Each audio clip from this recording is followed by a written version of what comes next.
आप सबको यहाँ जानना चाहिए कि देश भर में 1 अप्रैल 2026 से सिर्फ E20 पेट्रोल ही मिलेगा। क्या गाड़ी का माइलेज इससे घटेगा? क्या आपकी गाड़ी इसके लिए तैयार है? और आखिर सरकार ने इतना बड़ा फैसला क्यों लिया? आइए आसान भाषा में समझते हैं।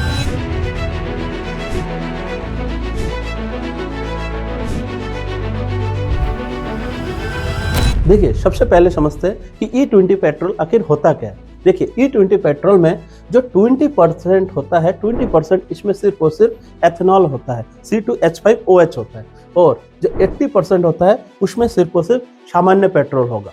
देखिए, यहाँ जो एथेनॉल आया है, एथेनॉल होता क्या है? देखिए, एथेनॉल एक बायोफ्यूल है और ये क्या होता है, ये गन्ना और मक्के जैसे फसलों से ये बनता है और सरकार का लक्ष्य ये है कि आयात कम हो और विदेशी मुद्रा बचे। साथ ही साथ सरकार ये चाहती है कि देश में किसानों की आय बढ़े, यही कारण से ये निर्णय लिया जा रहा है। अब हम देखते हैं कि सरकार का बड़ा फैसला क्या है। देखिए, केंद्रीय पेट्रोलियम एवं प्राकृतिक गैस मंत्रालय ने यह निर्देश जारी किया है कि 1 अप्रैल 2026 से सारे राज्य और केंद्र शासित प्रदेशों में सिर्फ और सिर्फ E20 पेट्रोल ही बेचा जाएगा और E20 पेट्रोल ही मिलेगा। और जो यह पेट्रोल होगा वो 20 मानकों के अनुसार होगा और इसका जो RON है, मतलब रिसर्च ऑक्टेन नंबर, वो 95 होगा।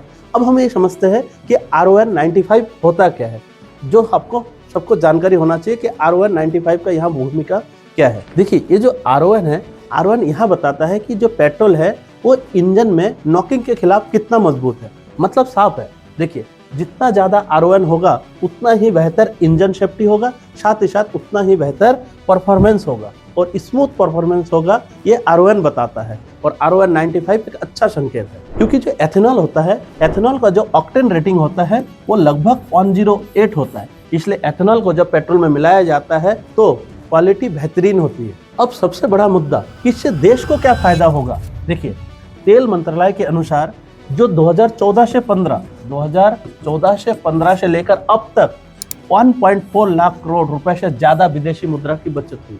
साथ ही साथ कच्चे तेल के आयात में भी कमी हुई और इससे क्या होगा, इससे प्रदूषण भी घटेगा, जो कि एक सस्टेनेबल मोबिलिटी की ओर बढ़ता कदम है। अब वाहन मालिकों के लिए एक जरूरी बात, देखिए 2023 के बाद ज्यादातर वाहन E20 के लिए बनाया गया है, लेकिन पुराने वाहनों में थोड़ा दिक्कत हो सकती है, जैसे माइलेज 3 से 7% तक कम हो सकता है।